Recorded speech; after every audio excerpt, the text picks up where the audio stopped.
Sri Kuberan TV நேயர்கள் அனைவருக்கும் திண்டுக்கல் ஹரியன் சர்மாவின் பணிவான வணக்கம்.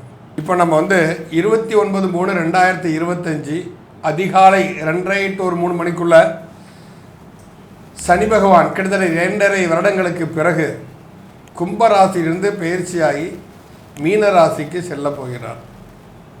அங்கே ஏற்கனவே 5 கிரகம் உட்கார்ந்துருக்கு. அது கூட சேர்ந்து 6 கிரகம் ஆயிரும். இதுக்கு முன்னாடி இந்த 6 கிரக சந்திப்பை பற்றி நம்ம 2019 நம்ம பல விஷயங்கள் எல்லாம் பேசியிருக்கிறோம். இப்போது இது போன்ற சூழ்நிலையில் இந்த சனிப்பெயர்ச்சி சஞ்சாரத்தினால் என்னென்ன நடக்கும், எந்தெந்த ராசிக்காரர்களுக்கு நன்மை தீன்மைகள் எப்படியெல்லாம் இருக்குங்கிறத பற்றி என் கூட கலந்துரையாடல் பண்ணுறதுக்கு கரூர் ஆஸ்ட்ரோ மணிமேகலை அவர்களும் பரமத்திவேலூர் திரு சந்திரன் அவர்களும் ஈரோடு திருமதி கனிமொழி அவர்களும் கரூர் திருமதி சந்திரா வரதராஜ் அவர்களும் வந்திருக்காங்க. எல்லாருமே ஜோதிட வல்லுநர்கள். அவங்கெல்லாம் தங்களோட அபிப்பிராயங்களை உங்களுக்கு எல்லாருமே கூட பகிர்ந்துப்பாங்க. பொதுவாகவே இந்த கிரக பயிற்சினாலே பல விஷயங்கள் வெளியே வருதுங்கனால தயவுசெய்து எந்த மக்களுமே எதை பற்றியும் பயப்பட வேண்டியதோ கலவரப்பட வேண்டிய அவசியங்கள்லாம் எதுவும் கிடையாது. இது ஒரு எச்சரிக்கை உணர்வு தான் நாங்கள்லாம் பண்ணுறது. அதில் சொல்ல விஷயங்கள் என்ன அப்படின்னா, நல்லது நடக்குது ஒரு பக்கம் இருக்கட்டும், ஏதாவது ஒரு பாதிப்புன்னு இருந்தால் அந்த பாதிப்புல நம்ம எப்படி தப்பிச்சுக்கலாங்கிறதுக்கு எல்லாருமே பரிகாரம் சொல்லுவாங்க. எல்லாருமே ஜோதிடர்கள் எல்லாரும் நல்ல பரிகாரங்கள்லாம் சொல்லுவாங்க.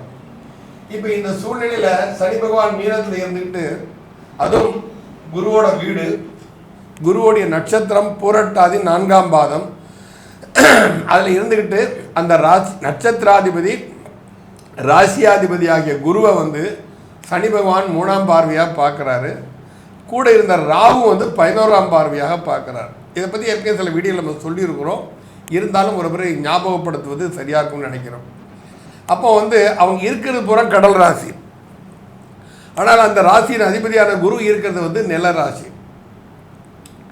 இந்த நில ராசியில் இருக்கக்கூடிய குரு பகவானை ராகுவும் சனி பகவானும் சேர்ந்து பார்ப்பதால் கடல் சீற்றம் வருமா, இல்லை நிலநடுக்கம் வருமாங்கிற ஒரு 2 தன்மை இருக்கு.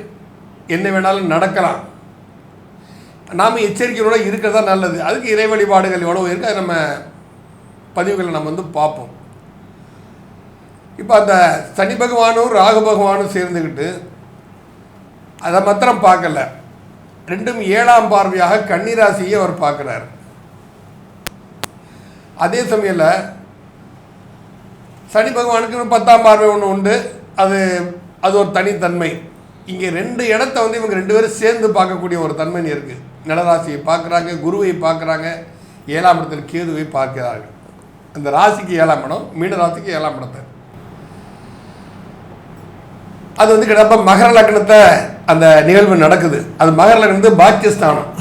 கன்னி ராசி மகர பாக்கியஸ்தானம். அப்போ இதனால் இந்த ராசிக்காரர்களுக்கு ஏற்படக்கூடிய விளைவுகளை பற்றி நாம் எல்லாரும் இங்கே நம்ம பகிர்ந்தளிக்க போகிறோம். முதல்ல நிலநடுக்கம் வர்றதுக்கு சந்தர்ப்பங்கள் இருக்கிறது. கடல் சீற்றங்களும் வரலாம். மழை, அதீத மழை, காலம் தவறிய மழை பெய்வதனாலும் சில பாதிப்புகள் ஒரு சந்தர்ப்பங்கள்லாம் இருக்கிறது. இது போன்ற சூழ்நிலையில் இந்த குரு பயிற்சி மே மாதம் 14ஆம் தேதி நடக்குது. கிட்டத்தட்ட ஒரு 48 நாள் இந்த தன்மை இருந்துகிட்டே இருக்கும். சனி ராகுடைய பார்வை குருவுக்கும் இந்த ரிஷபத்திற்கும் கன்னிக்கும் இருக்கும். இப்படிப்பட்ட தன்மையில நம்ம என்னன்னா, எங்கேயுமே சனியோட பார்வை எப்படிங்கிறது நான் சொல்ல வேண்டிய அவசியம் எல்லாத்துக்கும் தெரிஞ்ச விஷயம் தான். அப்ப ராகுவோட சேர்ந்து பார்க்கும்போது ஒரு விஷத்தன்மை இருக்கத்தான் செய்யும். தொற்று நோய்கள் பரவுவதற்கு சந்தர்ப்பங்கள் இருக்கு. ஏற்கனவே நம்ம கொரோனா பத்தி எல்லாம் 2019 நம்ம பேசியிருந்தோம். தொற்று நோய்கள் வருவதற்கு சந்தர்ப்பங்கள் இருக்குது. தேவையற்ற மழையினால், நீர் தேங்குவதனால், கொசுக்களின் தொல்லையினால பல நோய்கள் பரவுவதற்கு சாத்தியக்கூறுகள் இருக்கின்றன.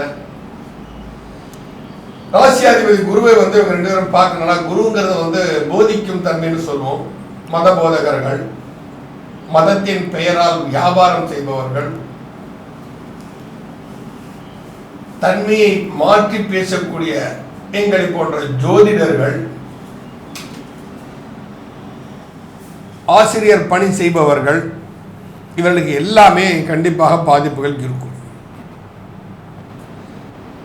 பொதுமக்கள் அதிகமாக கடனை நாடி செல்வார்கள். காலபுருஷனுக்கு 6ஆம் இடம் கன்னிராசி. இப்போ தேவையில்லாம இப்போ ஃபைனான்ஸ் கம்பெனிக்காரங்கெல்லாம் சர்வசாதாரணமாக சொல்றாங்க, உட்காருங்க 2 நாள்ல உங்களுக்கு 80 லட்சம் ரூபா சேங்ஷன் பண்றேன், பிசினஸ் லோன் பண்றேன். பர்சனல் லோன் வேணுமா, ½ அன் ஹவர்ல ஏஜென்ட் கிட்ட பேசிட்டே இருப்போம், உங்க அக்கௌண்ட்ல பணம் ஏறிலாம் சொல்லுவாங்க. இதுக்கெல்லாம் முக்கியத்துவம் கொடுக்காம ரொம்ப அவசியமா இருந்தா மற்ற மக்கள் கடன் வாங்குங்க, இல்லைன்னா பாதிப்புகளை சந்திக்க வேண்டியது வரும் கண்டிப்பா. அதனால கடன் வாங்கி ஒரு காரியத்தை சாதிக்கணும்னு செய்யாதீங்க. எல்லாமே திட்டமிடக்கூடிய வேலை. ஆனால் நோய் வருவது, மரணம், இது திட்டமிட்டு நடக்கூடியது. அந்த நேரத்துக்கு மேல் கடன் வாங்க வேண்டிய வரலாற்றுல இருக்கு. அப்போ அவங்களுக்கு அந்த தன்மையை அறிந்து நாங்கள் கடனை வாங்குங்க. ஆடம்பரத்திற்காகவோ, கார் நல்ல ஹை குவாலிட்டியா கார் வாங்குறதுக்காகவோ, 2 வீலர் வாங்குறது, இந்த மாதிரி எல்லா இதுக்குமே நீங்க கடன் வாங்குறது இறங்கினீங்க அப்படின்னா அந்த மக்களுக்கு பாதிப்பு இருக்கத்தான் செய்யும். நிலராசியில குரு இருக்கிறார், அந்த நிலராசி 2 பேரும் பார்க்குறாங்க அப்படின்னா சாலை விபத்துக்கள் அதிகமாக இருக்க சந்தர்ப்பங்கள் இருக்கின்றன. இந்த தன்மையில் புறமே சனி ராகு அந்த குருவை பார்ப்பார். இந்த ராசியாதிபதியும் குரு தான். சனி ராகு சஞ்சரித்திருக்கக்கூடிய பூரட்டாதி நட்சத்திரத்தின் அதிபதியும் குரு தான். இப்போ அதனால இந்த சில பாதிப்புகள் வருவதற்கு சந்தர்ப்பங்கள் இருக்கின்றன. சற்று எச்சரிக்கை உணர்வோடு நடந்து கொண்டால் மக்கள் தங்களுக்கு ஏற்படக்கூடிய பாதிப்புகளில் இருந்து தங்களை பாதுகாத்துக் கொள்ளலாம். இனி ராசி ரீதியாக என்னுடன் வந்திருக்கும் அனைத்து ஜோதிட வல்லுநர்களும் தங்கள் பங்களிப்பை அளிப்பார்கள். நன்றாக கேட்டுக்கொள்ளுங்கள். சந்தேகம் இருக்கும் பட்சத்தில் நீங்க கமெண்ட்ல போடுங்க. இண்டிவிஜுவலா நம்பர் இருக்கு மேடம், இதில் நீங்க பேசியிருந்தீங்க, இதுக்கு என்ன மேடம் அர்த்தம், நான் இண்டிவிஜுவல் அவங்களுக்கு நீங்க ஃபோன் பண்ணி கேட்கலாம். அவங்க கண்டிப்பா பதில் சொல்லுவாங்க. நாம் தொடங்கலாம். கடகராசி நேயர்களே, உங்கள் ராசிக்கு அஷ்டமஸ்தானத்துல இருந்த சனி பகவான், அஷ்டமத்து சனி முடிஞ்சிருச்சு. ஆனா இப்ப என்ன பாக்கியஸ்தானத்துக்கு போயிருக்காங்க. இப்ப பாக்கியஸ்தானத்துல சனி பகவான் போறோம் அப்படின்னு சொன்னா கண்டிப்பா நீங்க அப்பாட்ட நீங்க பிரச்சனைகளை பண்ணாதீங்க. ஏன்னா அப்பா உங்களை பிரச்சனை பண்ணுவாரு, சரிப்பா சொல்லி காலில் விழுந்துருங்க. வேற எதுவும் செய்யாதீங்க. நீங்க உங்களுக்கு பிரதானமான விஷயம் தான். ஏன்னா ஏற்கனவே நீங்க இது வரைக்கும் பட்ட கஷ்டங்கள்ல இருந்து ரிலீஃப் ஆயிட்டீங்க. இதுக்கு முன்னால உங்களுக்கு கண்டச்சனி நடந்தது 7ஆம் இடத்துல, 8ஆம் இடமா அஷ்டமத்து சனி நடந்தது. இப்ப 2மே தீர்ந்துருச்சு. 5 வருஷம் நீங்க படாத பாடு கடற்கரைக்காரங்கெல்லாம் பண்ணிருப்பாங்க. அந்த தன்மையிலிருந்து விலகி இப்ப பாக்கியஸ்தானத்துக்கு போயிருக்காங்க. பாக்கியஸ்தானத்திலிருந்து அவர் லாபஸ்தானத்தை பார்க்கிறாரு, உங்களோட முயற்சிஸ்தானத்தை பார்க்கிறாரு, 6ஆம் இடத்தையும் பார்க்கிறாரு. இந்த சனி பகவான் உங்கள் ராசியை பொறுத்த வரைக்கும் சில நற்பலன்களோடு சில எச்சரிக்கை உதவிகளையும் கலந்துதான் கொடுப்பார். அதனால கொஞ்சம் நம்ம ஜோதிடர்கள்லாம் என்ன சொல்றாங்க கேட்டு அது தகுந்தபடி நடந்துக்கிட்டீங்கன்னா கடகராசிக்காரர்கள் நன்மையா இருக்கும். நன்றி. திருமதி மணிமேகலை மேடம், கடகராசிக்கு இந்த சனி விளைவுகளை பற்றி உங்கள் அனுபவங்களை சொல்லுங்க. நன்றிங்க. இப்போது கடகராசி நேயர்கள், கடக லக்னமாக இருந்தாலும் சரி, கடக ராசியாக இருந்தாலும் சரி, இப்போ இந்த சனி பயிற்சி அப்படிங்கிறது மெயினாக சகோதர பாவம் அப்படிங்கிற இடத்த பார்க்குறதுனால இப்போ 2வது குழந்தை அப்படிங்கிற ஒரு விஷயம்னா சகோதர பாவங்கள்லாம் இருக்கிறவங்க கல்யாணமான தம்பதிகள் அப்படின்னா 2வது குழந்தை அப்படிங்கிறதெல்லாம் இப்போ கிடைக்கிறதுக்கான வாய்ப்பு, கடகராசி இருக்கிறவங்க வீட்டில் இருக்கிறதுக்கு சகோதரி பாவங்கள்லாம் கிடைக்கிறதுக்கு உண்டான வாய்ப்பை இப்போ கொடுக்கும். அது மட்டும் இல்லை, திருமணம் அப்படிங்கிற ஒரு விஷயத்துக்கு 7ஆம் இடத்தை பார்க்குறதுனால 7ஆம் அதிபதி 9க்கு போகிறதுனால கல்யாணங்கள் நிறைய தடையாயிட்டு, அது கடகராசிக்கு அட்டம சனி அப்படிங்கிற ஒரு விஷயமெல்லாம் இருந்ததுனால இப்போ சனி 9ஆம் இடத்துக்கு போகும்போது பார்த்திங்கன்னா நிறைய திருமணங்கள் ஆகாதவங்களுக்கும் முதல் திருமணம் ஆகட்டும், 2வது திருமணத்துக்கு ட்ரை பண்ணுறவங்க, டைவர்ஸ் பண்ணிட்டு 2வது திருமணத்துக்குலாம் ரொம்ப நாள் வெயிட் பண்ணிகிட்டு இருக்கிறவங்களுக்குலாம் 2வது திருமணம் அமைகிறவங்களுக்கும் இப்போ நிறைய பேர்த்துக்கு கல்யாணம் அமைகிறதுக்கெலாம் வாய்ப்பு உண்டு. ஏன்னா 11ஆம் இடத்தையும் பார்ப்பார் இல்லையா, அதனால் செகண்ட் மேரேஜுக்கும் ஈஸியாக இருக்கும், முதல் திருமணத்திற்கும் நல்லா இருக்கும். சுப விசேஷங்கள் அப்படின்னு சொன்னால் வீட்டில எல்லாம் குழந்தை மறுபடியும் அடுத்தது பிறக்கிறதுக்கு, சொத்து பத்துக்கள் வாங்குறதுக்கு. இதில் ஒரே ஒரு விஷயம் என்னென்னா, இந்த மாமன் மச்சான் உறவுகள் அப்படிங்கிற மாதிரி மாமன் மச்சான் மைத்துனனுங்கிற விஷயத்துக்கு தேவையில்லாமல் என் மச்சான்டா, என் மாமன்டா, என் ஃப்ரெண்டுடான்னு சொல்லிட்டு தேவையில்லாமல் எங்கேயாவது ஜாமீன் போட்டு அதில் சிக்கலாகி உங்களுடைய காசு பணங்கள் பொருளாதாரங்கள் பிரச்சனையானால் மட்டும்தானோ தவிர மற்றபடி திருமணத்திற்கு 2வது குழந்தை பிறக்கிறதுக்கு சகோதரிகள் பிறக்கிறதுக்குலாம் அருமையான ஒரு வாய்ப்புங்கய்யா இந்த கடகராசிக்கு. இவங்க என்ன மாதிரி விஷயங்களை செஞ்சா இந்த மாதிரி தவறுகளை தான் காத்துக்கொள்வாங்க? வழிபாடு அப்படிங்கிற ஒரு விஷயம் பார்த்தீங்கன்னா, இப்போ நீங்கள் இந்த திருமண தடை இருக்கிறவங்களாம் வந்து திருக்கல்யாணம் பார்க்குறதுங்கிறது விசேஷமாக, ஏன்னா குரு வீட்டில் 9ஆம் இடத்துல சனி இருக்கிறதுனால திருக்கல்யாணங்கள் பார்க்குறது, திருக்கல்யாணங்கள் பண்ணி வைக்கிறது, சாமிக்கெலாம் கல்யாணம் திருக்கல்யாணம் பண்ணி வைக்கிறதெல்லாம் அருமையான விஷயமா இருக்கும். 3ஆம் இடம் அப்படிங்கிறதுனால பார்த்திங்கன்னா ஒரு டாக்குமெண்ட்ஸ் சம்மந்தப்பட்ட விஷயங்களுக்கு பிரச்சனை இருக்கிறவங்களுக்கு ஹெல்ப் பண்ணுறது ரொம்ப இருக்கும். இந்த சர்வேர் பிரச்சனை போக்குவரத்துலாம் இருந்ததுன்னா அவங்களுக்கு கூட போய் ஹெல்ப் பண்ணுறதெல்லாம் இது அருமையாக இருக்கும். ஏன்னா எல்லாமே சாமிகிட்டே போய் வழிபாடு அப்படிங்கிறத விட இந்த மாதிரி வந்து ஒரு நிலவரங்களில் பிரச்சனை இருக்குது டாக்குமெண்ட்ஸ் வந்து அவங்களுக்கு அதுக்கான சொல்யூஷன் கொடுத்தா கூட நமக்கு அது நல்ல பலனை கொடுக்குங்க ஐயா. அருமை அருமை, நல்ல ஒரு அற்புதமான விஷயம் சொன்னீங்க. திரு சந்திரன் சார், உங்கள் இதில் வந்து அனுபவத்தை வந்து கடகராசியோட பலங்கள் எப்படி இருக்குன்னு சொல்லுங்கள். இப்போ கடகராசிக்கு வந்து பார்த்தீங்கன்னா அஷ்டமச்சனி விலகுதுங்க, கஷ்டம் குறையுதுங்க. எப்படிங்க கஷ்டம் குறையுதுன்னு நீங்கள் சொல்லலாம், இன்னும் கஷ்டப்பட்டுக்கிட்டு தாங்க இருக்கிறேன் அப்படின்னு நீங்களாம் கேட்குறது எனக்கு புரியுதுங்க. இப்போ கரூர் அஷ்டம் மணிமேகலை அம்மா சொல்லியிருந்தாங்க, 7ஆம் இடம் வந்து கலசரஸ்தானம். அந்த திருமணம் பண்ணதுக்கப்புறம் அந்த 7ஆம் இடம் கலசரத்தினால ஒரு பிரச்சனை, ஒரு டைவர்ஸ் கேஸு, மனைவினால் பிரச்சனை, மனைவி வீட்டுனால பிரச்சனை, இப்படி இந்த மாதிரி ஒரு பிரச்சனையெல்லாம் சந்தித்து அவமானப்பட்டிருப்பீங்க, அசிங்கப்பட்டிருப்பீங்க. இதனால் வம்பு தும்பாகி கேஸுக்கெல்லாம் போயிருப்பீங்க, கோர்ட்டுகளுக்கெல்லாம் நடந்திருக்கும். அந்த அவமானத்தை கொடுத்துருக்கேன். ஏன்னா அஷ்டமாதிபதியும் கடகராசிக்கு சனி பகவான் தான். இப்போ இந்த பிரச்சனைகள்லாம் இருந்து அவங்களே சொல்லிட்டாங்க, 7ஆம் இடம் முதல் தாரம், 9ஆம் இடம் 2ஆம் தாரம் அப்படின்னு இந்த பிரச்சனையிலிருந்து உங்களுக்கு சால்வ் ஆகக்கூடிய தன்மை, அதாவது முதல் தாரத்திலே இருந்து அந்த முதல் தாரத்திலேருந்து உங்கள்கிட்ட இருந்து ஒரு நல்ல ஒரு அண்டர்ஸ்டாண்டிங் ஆகி உங்களுக்குள்ள ஒரு பாக்கியத்தையும் கொடுக்கும் அப்படிங்கிற ஒரு தன்மை. அப்போ இந்த பிரச்சனையெல்லாம் நீங்கள் விலகி கடகராசிக்காரர்களுக்கு கஷ்டம் குறைஞ்சி அஷ்டம சனிங்கிற ஒரு நிலைப்பாடு விலகி அப்போ அந்த கஷ்டத்துலேருந்து நீங்கள் விடுபடக்கூடிய ஒரு தன்மை இந்த கடகராசிக்காரங்களுக்கு. சனியை பற்றி என்னை பொறுத்தளவுக்கு கவலைப்படாமல் இருந்தீங்கன்னாவே உங்களுக்கு மனசு ரிலாக்ஸ் ஆகி தெளிந்து நீரோடை போல் பயணிக்கக்கூடியவர்கள் கடகராசிக்காரங்கள் என்று அடித்து சொல்கிறேன். சந்தோஷம். அதே மாதிரி இவங்களுக்கு பரிகாரமாக நம்ம ஐயா கேட்குறாரு, அதுக்கு என்ன மாதிரி ஒரு தன்மை இருக்குங்கிற ஒரு நிலைப்பாட்டுக்காக கடகராசிக்காரங்களுக்கு வழிபாடு இந்த மாதிரி ஒரு தன்மையெல்லாம் எதுன்னு பார்த்தீங்கன்னு வச்சுக்கோங்க. இப்போ இவங்களுக்கு பட்ட கஷ்டம்தான் இவங்களுக்கு வந்து பரிகாரம். நம் வாழ்க்கையில் என்னென்ன செய்யணும் என்னென்ன செய்யக்கூடாது என்பதை இதை உணர்ந்து செஞ்சாவே உங்களுக்கு வாழ்க்கையில் நல்ல ஒரு நிலைப்பாட்டை கொடுக்கும் என்பது எல்லளவு சந்தேகமில்லை. கடகராசிகள் தன் மனசுக்கு எது சரி எது தவறு என்று உணர்ந்து நீங்கள் செயல்பட்டீங்கன்னா உங்களோட வாழ்க்கைக்கு அதுவே ஒரு சிறப்பான நிலைப்பாட்டை கொடுக்கும். அருமை, ஒரு அற்புதமாக சொன்னீங்க. கடகராசிக்காரங்களுக்கு ரைட், எளிமைத்தன்மையோடு இருந்த பழகுங்க, அதுதான் நல்லது, வாஸ்தவமான விஷயம்தான். திருமதி கனிமொழி மேடம், உங்க அனுபவத்தை இந்த கடகராசிக்கு சரி பிரிச்சு எது போன்ற பலன்களை கொடுக்கும்? இந்த கடகராசி நேயர்களுக்கு 7, 8 கூடைய சனி பகவான் 9ஆம் இடத்துக்கு வராது. தன்னுடைய பார்வையாக 11, 3, 6 இடங்களை பார்க்கிறாரு. அப்ப இந்த 7, 8 கூடைய சனி பகவான் 9ஆம் இடத்துக்கு வரப்ப இவங்க இது வரைக்கும் பாத்தீங்கன்னா பார்ட்னர்ஷிப்னால வந்து நிறைய பிரச்சனைகள் இருந்திருக்கும். கணவன் மனைவிகளுக்குள்ள கருத்து வேறுபாடுகள் இதெல்லாம் இருந்திருக்கும்.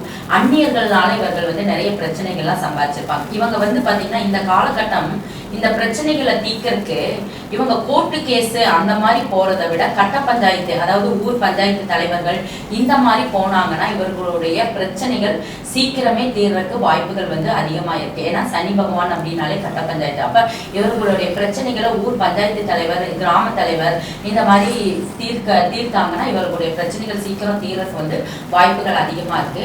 அதே மாதிரி பாத்தீங்கன்னா 3ஆம் பார்வையாக சனி பகவான் 3ஆம் இடத்தை வந்து 7ஆம் சனி பகவான் வந்து பாக்குறாரு. அப்ப இந்த 3ஆம் இடத்தை பார்க்கும்போது இந்த கடகராசிக்காரங்க மிக கவனமாக இருக்கணும். அதாவது கம்யூனிகேஷன் சம்பந்தப்பட்ட விஷயங்கள்ல பப்ளிக் மீடியால சோசியல் மீடியால இருக்கக்கூடியவங்க, அதாவது இந்த கடகராசிக்காரங்க நிறைய பாத்தீங்கன்னா அரசியல்வாதிகளா இருக்கிறதுக்கு வாய்ப்புகள் அதிகம். இவர்கள் வந்து மிகுந்த கவனமுடன், அதாவது சொன்ன சொல்ல காப்பாற்ற முடியாத சூழ்நிலை இவர்களுக்கு உருவாகும். அதனால இவங்க கொடுக்கக்கூடிய வாக்குறுதிகளை மிக கவனமா கொடுக்கணும். இல்லைன்னா இவர்கள் வந்து அவமானங்களையும் பிரச்சனைகளையும் சந்திக்கக்கூடிய வாய்ப்புகள் அதிகமா இருக்கு. இது மெயினா வந்து பாத்தீங்கன்னா அரசியல்வாதிகளுக்கு இது பொருந்தும். அவர்கள் இந்த காலகட்டம் கவனமுடன் இருக்க வேண்டும். அதே மாதிரி பாத்தீங்கன்னா இந்த கடகராசி ராசிக்காரங்க மூத்த சகோதர வழியிலும் நண்பர்கள் வகையிலும் எச்சரிக்கையுடன் இருப்பது மிகவும் நலம் தரும். இவர்களுக்கு மெயினா பாத்தீங்கன்னா வயிறு சம்பந்தப்பட்ட பிரச்சனைகள் வரக்கு, அதாவது மஞ்சக்காமல, ஜாண்டிஸ் இந்த மாதிரி பிரச்சனைகள் வரக்கு வாய்ப்புகள் இருக்கு. அதற்கு ரீதியான மருத்துவ சிகிச்சை வந்து இவங்க எடுத்துக்கொள்றது இவர்களுக்கு சிறப்பு தரும். இவர்களுக்கு வழிபாடு அப்படிங்கிறது என்ன அப்படின்னு பாத்தீங்கன்னா, இவங்க வந்து கடல் சார்ந்த பகுதிகளில் செல்றதும், அடிக்கடி கடல்ல குளிக்கிறதும், அதே மாதிரி அப்படி இல்லை அப்படின்னா அவங்களுடைய பிறந்த கிழமை அன்றைக்கு கல்லுப்பு போட்டு தண்ணியில குளிக்கிறதும் இவர்களுக்கு மிகுந்த சரியான பரிகாரம் தரும். ஏன்னா இந்த காலகட்டம் அவங்களுக்கு சில பிரச்சனைகளை சந்திப்பாங்க. அதிலிருந்து மீள்வதற்கு இந்த பரிகாரம் மிகுந்த ஒரு எளிமையான பரிகாரம், மிகுந்த வாழ்வியல்ல மிகுந்த சிறப்பு தரும் அப்படிங்கிறத நான் தெரிவிச்சுக்கிறேன். ரொம்ப அருமையா சொன்னீங்க. உப்பு தண்ணியில குளிக்கிறது நல்லது சனி பகவானை பொறுத்த வரைக்கும். அது வாஸ்தவம் தான். இப்போ எல்லாரும் ஒரு அமைச்சரத்துக்கு போறோம்னா அக்னி தீர்த்தம்னு சொல்லக்கூடிய கடல்ல மேல ஸ்நானம் பண்ணிட்டு தான் உள்ள 22 புதிய கிணறுகளையும் குளிக்கிறதுக்கு போறாங்க. நல்லா அற்புதமாக சொன்னீங்க. பொதுவாகவே சனி பகவானாலே எளிமை அப்படின்னு சொல்லிட்டு நம்ம வந்து ஆரம்பத்துக்கு நம்ம சொல்லிட்டு இருக்கோம். அந்த கணக்கு பிரகாரம் பார்க்கும்போது இப்போ வந்து சப்தமாதிபதியும் அஷ்டமாதிபதியுமாக இருந்து கொண்டிருந்த சனி பகவான் பாக்கியஸ்தானத்தில் இருப்பதால் நான் ஆரம்பத்தில் சொல்லிட்டேன், சொன்ன மாதிரி தான். சொத்து சம்பந்தமா முன்னோர்கள்டையும் பங்காளிகிட்டையும் சண்டை போடாமல் இருக்கீங்க. இதை ஒரு பெரிய பரிகாரம் தானே. அப்புறம் சொத்து பிரச்சனை ஏதாவது இருக்குதா, அமைதியா போங்க, காலத்தை கடத்துங்க. எனக்கு என்னுடையது, எனக்கு தான் வந்தாகணும், நான் தான் உண்மையான வாரிசுங்கிற பிரச்சனைகள்லாம் கிளப்பி பங்காளிகள் மத்தியில் உங்கள் நற்பெயருக்கு களங்கத்தை ஏற்படுத்திக் கொள்ளாமல் இருப்பது உங்களுக்கு நல்லது.